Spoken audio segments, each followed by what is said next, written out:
Hai, perkenalkan, aku Adra Zahara. Di video ini, aku mau ngobrolin salah satu buku yang benar-benar mind-blowing banget dan pastinya bisa ngerubah cara kamu melihat diri sendiri dan dunia di sekitarmu. Judul bukunya adalah Mindset, The New Psychology of Success, karya Carol S. Dweck. Oh ya, sedikit latar belakang ya dari si penulis. Siapa sih Carol S. Dweck itu?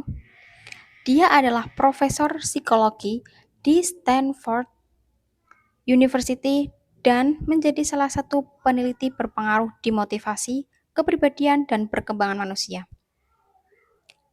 Di awal karirnya, Carol penasaran banget, kenapa ya ada orang yang gampang banget nyerah waktu dia gagal, tapi ada juga orang yang waktu jatuh tuh malah makin bersemangat untuk bangkit dan terus mencobanya lagi.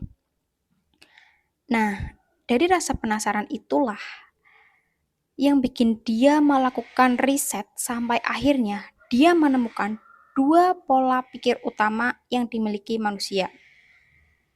Yang pertama, fixed mindset atau pola pikir tetap. Orang dengan fixed mindset percaya bahwa kepintaran, bakat, dan kemampuan seseorang itu bawaan dari lahir atau ditentukan sejak dia lahir. Jadi, kalau kamu terlahir pintar, ya akan tetap menjadi pintar. Kalau enggak, ya itu nasib. Contohnya nih, Zara pengen banget bisa main gitar. Tapi begitu jadi Zara terasa mulai sakit waktu belajar, Zara langsung udahan aku kayaknya nggak bakat deh bermain gitar. Ciri-ciri orang dengan fixed mindset. Takut salah, menghindari tantangan atau nggak mau mencoba hal baru. Mulai minder atau suka membandingkan diri dengan orang lain. Intinya, fixed mindset bikin kita main di zona nyaman. Memang aman sih, tapi ya itu bikin kita stuck di situ-situ aja. Nggak akan berkembang. Yang kedua, growth mindset. Pola pikir bertumbuh. Orang dengan growth mindset percaya bahwa kemampuan atau keahlian bisa berkembang lewat latihan, pengalaman, dan belajar.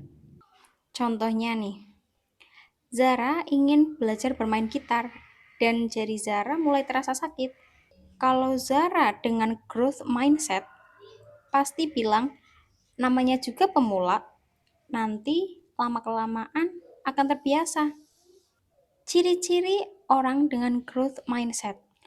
Melihat kegagalan sebagai proses dalam belajar. Berani mencoba hal baru. Mau belajar dari orang lain tanpa minder atau gengsi. Jadi, growth mindset bikin kita jadi orang yang nggak gampang nyerah, lebih tahan banting, dan semangat dalam menghadapi tantangan. Kenapa sih mindset itu penting? Banyak orang ngira bahwa kunci sukses itu adalah IQ yang tinggi atau bakat bawaan dari lahir. Padahal nggak hanya itu, mindset-lah yang justru lebih menentukan. Di buku ini, Carol cerita gimana dua orang dengan kemampuan yang sama tapi bisa dapetin hasil yang berbeda hanya karena pola pikir mereka beda. Contoh simpelnya nih, ada dua anak yang sama-sama dapat nilai jelek di ulangan matematika. Anak dengan fixed mindset pasti bilang, aku kayaknya memang nggak bisa deh di matematika. Dan akhirnya dia nggak belajar lebih lanjut dan tetap stuck di situ-situ aja. Tapi anak dengan growth mindset bakal bilang, cara apa ya yang aku lewatkan? Kayaknya aku perlu banyak latihan dan belajar deh. dan dia akan terus mencoba sampai dia paham.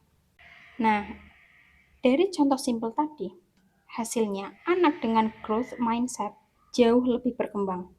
Lalu, bagaimana sih cara membangun growth mindset? Di sini, Carol ngasih beberapa tips nih yang bisa Zara dan teman di rumah coba. Yang pertama, ubah cara bicara ke diri sendiri. Daripada bilang, aku nggak bisa, ganti menjadi, aku belum bisa. 2. Hadapi tantangan, jangan hindari. Karena tantangan itu bisa bikin kita lebih berkembang. 3. Lihat kegagalan sebagai feedback atau pelajaran berharga. Kegagalan bukan berarti kamu nggak mampu, tapi artinya kamu lagi dalam proses belajar. 4. Rayakan proses, bukan cuma hasil. Kalau kamu udah berusaha keras nih, itu patut kamu apresiasi. Walaupun hasilnya belum maksimal, tapi setidaknya kamu sudah mau mencoba. 5. Belajar dari kritikan. Jadikan kritikan sebagai bahan bakar untuk memperbaiki diri. Nah, jadi guys, buku mindset ini ngajarin kita bahwa kunci sukses itu bukan soal siapa yang paling pintar atau paling berbakat, tapi siapa yang mau terus belajar untuk selalu berkembang. Kalau kamu tertarik untuk membangun growth mindsetmu, Zara sangat ngerekomendasiin baca bukunya langsung, karena masih banyak banget insight yang bermanfaat dalam buku ini yang nggak sempat Zara bahas di sini. Itu dulu obrolan kali ini. Terima kasih teman-teman. Jangan lupa like, subscribe, dan komen ya. Kira-kira buku apa lagi yang mau dibahas? Sampai jumpa di video selanjutnya.